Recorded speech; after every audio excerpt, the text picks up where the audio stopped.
ساتھ ہیں، اس والے سفر کے بھی گواہ نبی کے ساتھ۔ جو لوگ یہ ماننے کو تیار نہیں تھے کہ مسجد حرام سے مسجد اقصی تک کیسے پہنچ جائیں گے، انہیں یہ ماننا پڑا کہ نہیں، یہاں کی بات نہیں ہے، یہ تو عرش پہ بھی گئے ہیں، اس کا مطلب۔ اب نبی نے سنانے شروع کی عرش کی باتیں۔ اب یہ علامہ محدث دہلوی جیسے رائٹر کو لکھنا پڑا کہ جب نبی نے معراج کی باتیں سنائی تو لوگوں کے دل متزلزل ہو گئے۔ متزلزل کا مطلب کیا ہے؟ ایمان کا ڈاواڈول ہو جانا۔ متزلزل ہونے کا یہی مطلب ہے۔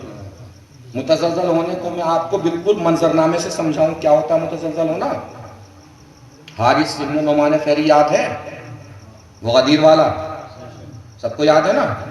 کیا بولا تھا کہ وہ؟ اس کے جملوں پہ غور کیجئے گا، کیا بولا کہ وہ؟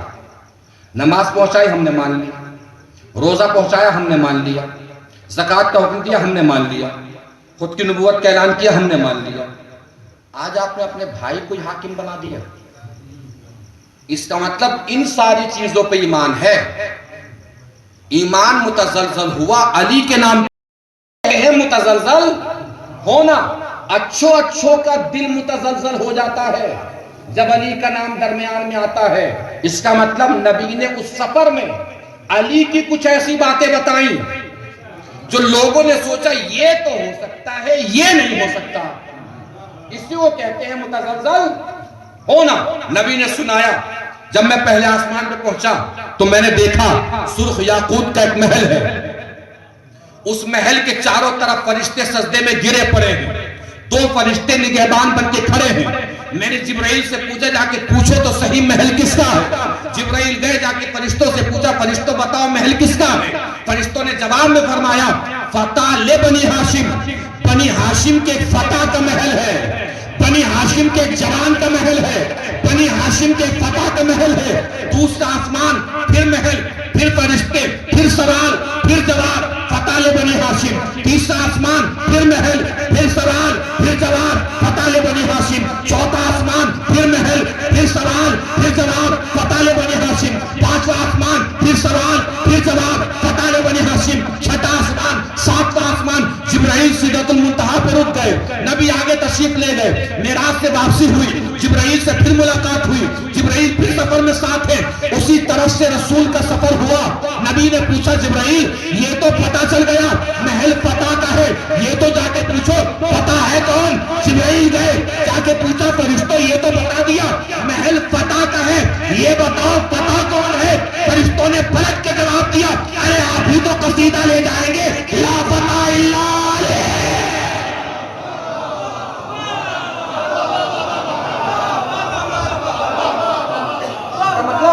کچھ ایسی باتیں نبی نے بتائیں کہ جن کی وجہ سے لوگوں کے دل متزلزل ہوئے۔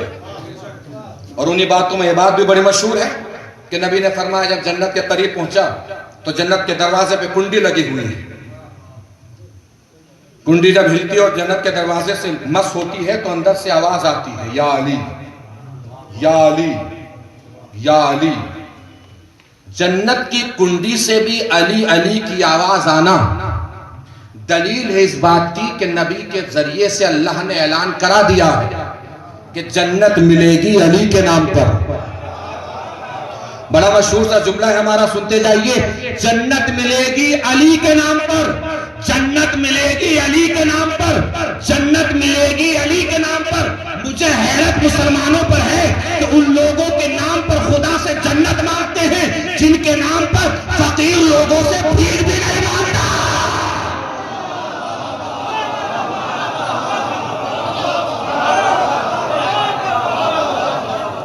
ایک صلوات پڑھیں منزل کے بر محمد و آل محمد۔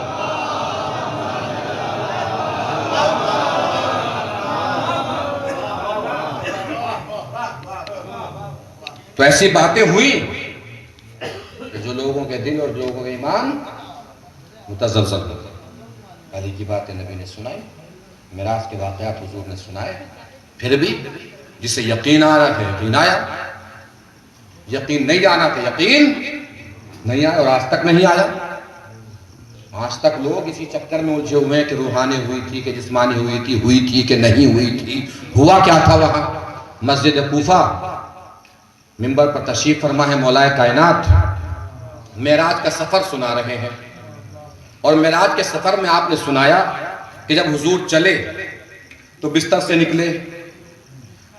نکلے تو برابر میں برتن رکھا تھا پانی کا، تو اس پہ ہاتھ لگا، برتن گر گیا.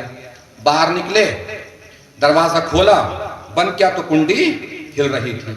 مولا نے فرمایا جب نبی واپس آئے کنڈی ہلتی رہی، پانی چلتا رہا، بستر گرم رہا.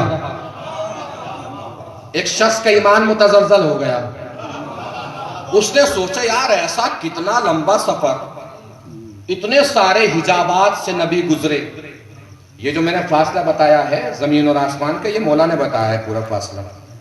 اور 14 حجابات سے گزرے ہیں حضور، 14 حجابات سے. 500 سال کا فاصلہ ہے ہر حجاب کے درمیان. کتنا فاصلہ ہے؟ 500 سال کا فاصلہ ہے ہر حجاب کے درمیان. اتنا فاصلہ طے کر کے نبی گئے، پھر واپس بھی تو وہیں سے آئے نا، واپس ہوئے. اب اس نے سوچا کہ اتنا لمبا سفر، گئے بھی آسمان پہ، نبیوں سے ملاقات بھی ہوئی، نمازیں بھی پڑھی گئیں، فرشتوں سے گفتگو بھی ہوئی، اللہ سے باتیں بھی ہوئی، اور آئے تو پانی چل رہا تھا، بستر گرم تھا، کنڈی ہل رہی تھی.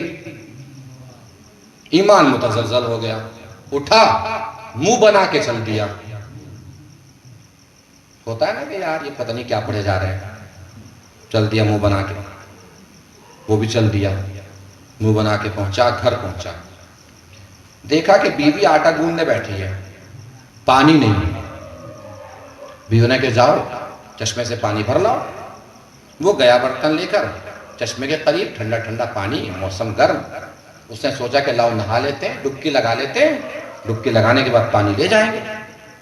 اب جو ڈبکی لگائی چشمے میں تو گئے تھے تو صاحب تھے، نکلے تو محترمہ ہو چکی تھی. پریشان، حیرت زدہ، گھبرائی سی. وہاں سے ایک ہمدرد عرب کا گزر ہوا. اس نے دیکھا کوئی خاتون پریشان کھڑی ہے. وہ گھر لے گئے، ترس کھایا، شادی بھی کر لی. 6 سال میں 5 بچوں کی یا 6 بچوں کی ولادت ہوئی. 7واں سال چل رہا تھا. خود ایک دن آٹا گوندنے بیٹھی، پانی نہیں تھا. سوچا لاؤ میں ہی باہر نکل کے پانی بھر لیتی ہوں. پہنچی اسی چشمے پر جہاں جنس تبدیل ہوئی تھی. پہنچی، 6 سال پرانی یادیں تازہ ہو گئیں. سوچا لاؤ قسمت آزما کے دیکھ لیتے ہیں، کیا پتا سورج ڈوبا ہوا پلٹ ہی آئے. اندر گئی تو محترمہ تھی، باہر نکلے تو 6 سال پرانے محترم ہو چکے تھے. گھبرائے، جلدی سے اپنا لباس پہنا. لباس وہیں پڑا ہوا ہے جو 6 سال پرانا اتار کے گئی تھی. لباس وہیں رکھا ہے. دیکھا برتن جس میں پانی بھرنے آئی تھی وہ بھی وہیں پہ ہے. وہ پانی بھرنے آئے تو لباس اتارا، پہنا. لباس پہننے کے بعد پانی بھرا، گھر دوڑ کے بھاگے گھبرا کے. دیکھا زوجہ ابھی تک پانی کا انتظار کر رہی ہے. دوڑ کے گھبرا کے مسجد پہنچے. دیکھا علی ایسے خطبہ سنا رہے ہیں، معراج کا حال بتا رہے ہیں. سامنے سے آتے ہوئے اس منافق کو دیکھا. علی نے اشارہ کر کے کہا معراج سمجھ میں آ گئے.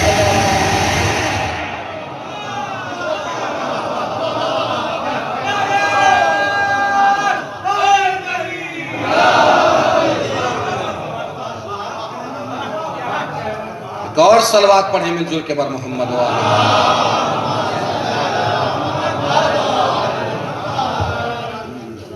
تو معراج کے تذکرہ درمیان میں آیا. کہاں سے شروع کیا تھا ہم نے؟ امام کون؟ امام کے معنی کیا ہے اصل میں؟ امام کا تعارف کیا، امامت کی تعریف کیا؟ الامامت ریاست عامت فی امور الدین والدنیا نیابتا عن النبی. بس آخری جملہ ہے، بات سمیٹنے جا رہا ہوں. نبی کی نیابت کرتے ہوئے دین اور دنیاوی امور میں جو لوگوں کی رہبری کرے اسے امام کہتے ہیں. اس کا مطلب امام کون ہوگا؟ جو نبی کی جگہ پہ بیٹھے. امام کون ہوگا؟ دنیا والوں سے ہمیں کوئی بغض نہیں ہے کسی کو بھی امام ماننے، مگر مسئلہ یہ ہے، ہمارا کہنا کیا ہے کہ امام آئے گا محمد کی جگہ پر، جو محمد کی جگہ پر آئے وہ دکھنے میں بھی محمد جیسا ہونا چاہیے، دیکھنے میں بھی محمد جیسا ہونا چاہیے، یعنی جب ہم اسے دیکھیں تو محمد جیسا لگے، جب وہ کائنات کو دیکھے تو محمد کی طرح دیکھے۔ یہ کمال ہونا چاہیے اس شخصیت میں جو نبی کی جگہ پہ آ کے بیٹھا ہو، اس کی فضیلت محمد جیسی، اس کا کمال محمد جیسا ہو، اس کی عظمت محمد جیسی ہو، اس کا مرتبہ محمد جیسا ہو۔ اسی لیے نبی نے فرمایا تھا ہمارا پہلا بھی محمد، ہمارا درمیانی بھی محمد، ہمارا آخری بھی محمد، ہمارے سارے کے سارے محمد۔ نیچے 1 گھنٹے کی تقریر کو ایک جگہ لا کے جوڑنے جا رہا ہوں، کوئی تاریخ سمجھ جائے تو بتا دیجئے گا میں نے کیا عرض کیا۔ عظمت محمد جیسی، رتبہ محمد جیسا۔ اب اس سلسلے کا پہلا محمد کتنی عظمتوں پہ فائز، اتنی ہی عظمتوں پہ فائز آخری محمد ہونا چاہیے۔ توجہ دیجئے گا عزیزوں، اتنی ہی عظمتوں پہ فائز آخری محمد ہونا چاہیے۔ تاریخ ملے تو بتا دیجئے گا۔ بھئی ایک نبی ہوئے ہیں، مبروس آتا تھا اس کو ٹھیک کر دیتے تھے، بیمار کو شفا یاب کر دیتے تھے، پرندوں کو زندہ کر کے آسمان پہ اڑا دیتے تھے۔ میں نے اپنی آنکھوں سے دیکھا ہے ایک دن میں 50,000 ہزار بیماروں کو شفا دیتے تھے۔ اتنا بڑا پیغمبر جب عرش پہ گیا ہے پہلا محمد، 4تھے آسمان پہ پہنچا تو اتنا بڑا پیغمبر پہلے محمد کے پیچھے نماز پڑھ رہا تھا۔ نہیں پہنچی بات؟ اتنا بڑا پیغمبر پہلے محمد کے پیچھے نماز پڑھ رہا تھا۔ منظر بدلے گا، آخری محمد آئے گا تو یہی نبی آسمان سے اترے گا، آخری محمد کے پیچھے نماز پڑھے گا۔ عظمتوں میں یکسانیت ہو۔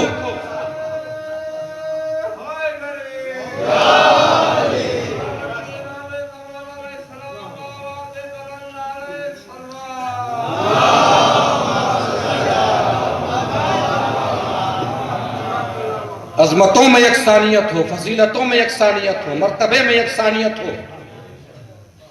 بلندیوں میں یکسانیت ہو، تب جا کے نبی کی جگہ پر بیٹھے نا۔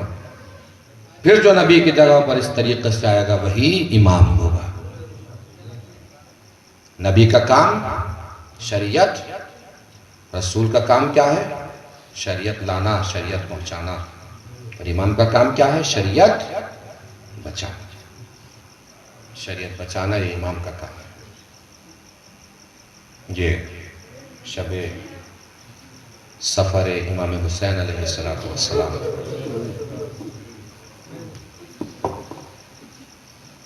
تقریباً 1 گھنٹے کے آس پاس ہو گیا ہے پڑھتے ہوئے۔ بڑی محبتوں سے آپ نے سنا،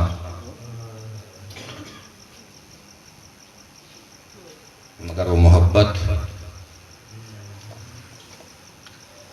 رسول اور آل رسول نے اس کی مثال پیش کی، وہ محبت کہیں نہیں ملتی۔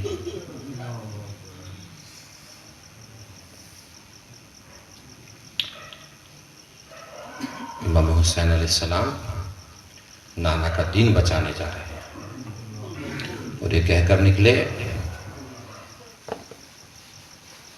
نہ میں کسی فساد کے لیے نکل رہا ہوں، نہ میں کسی جھگڑے کے لیے نکل رہا ہوں،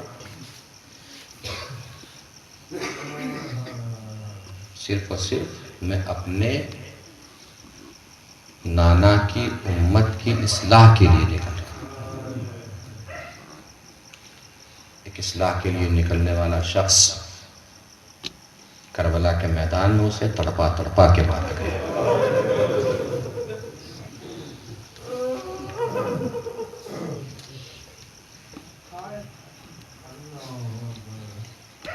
امام سجاد نے فرمایا میرے بابا کو تڑپا تڑپا کے مارا گیا۔ تڑپا تڑپا ہے کہ ہی تو مارا گیا۔ کند خنجر گلے پہ مارا جا رہا ہے.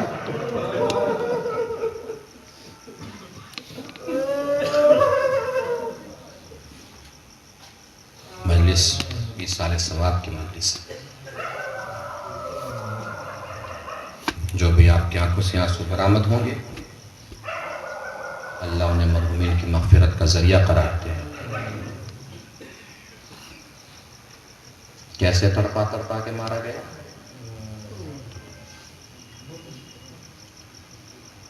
مقاتل میں ہے حسین گھوڑے پہ ڈگمگا رہے ہیں.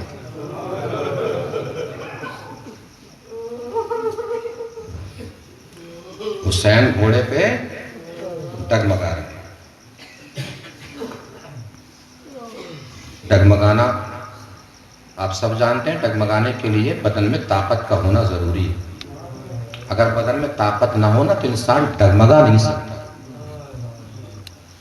انسان یا تو دائیں گر جائے گا یا بائیں گر جائے گا اگر طاقت نہیں ہوگی.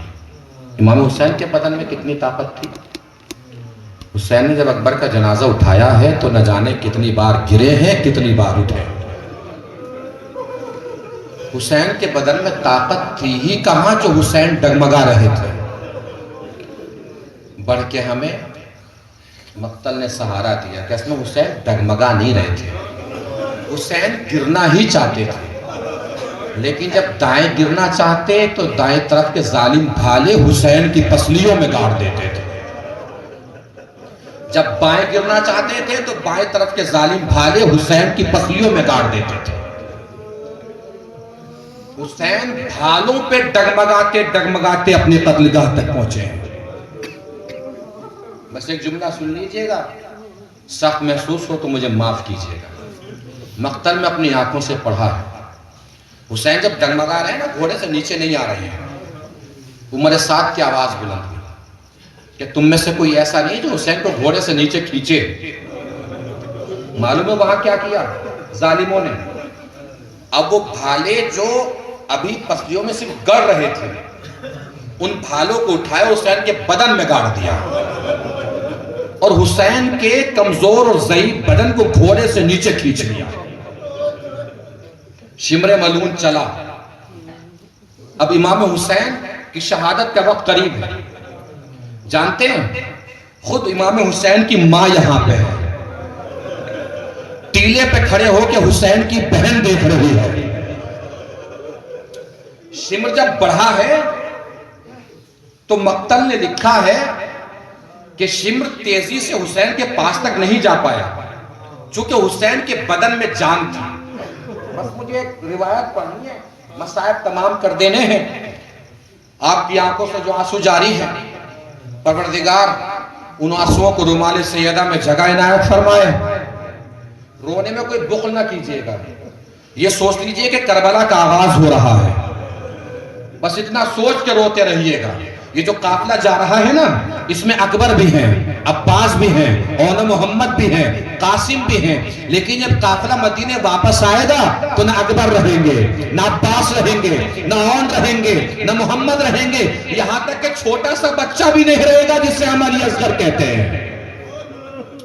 بس ایک جملہ سنانا ہے، مسائل تمام کر دینے ہیں. عزیزارو، شمر قریب جا رہا تھا، پیچھے ہٹ رہا تھا چونکہ حسین کے بدن میں ابھی جان تو تھی. حسین بار بار زمین سے اٹھنا چاہتے تھے پھر گر جاتے تھے، اٹھنا چاہتے تھے پھر گر جاتے تھے، اٹھنا چاہتے تھے پھر گر جاتے تھے. اسی درمیان سب سے سنان ابن انس آگے بڑھا. اس کے ہاتھ میں نیزہ تھا. کسی کو یہ محسوس نہیں ہوا کہ سنان ابن انس کیا کرنے والا ہے.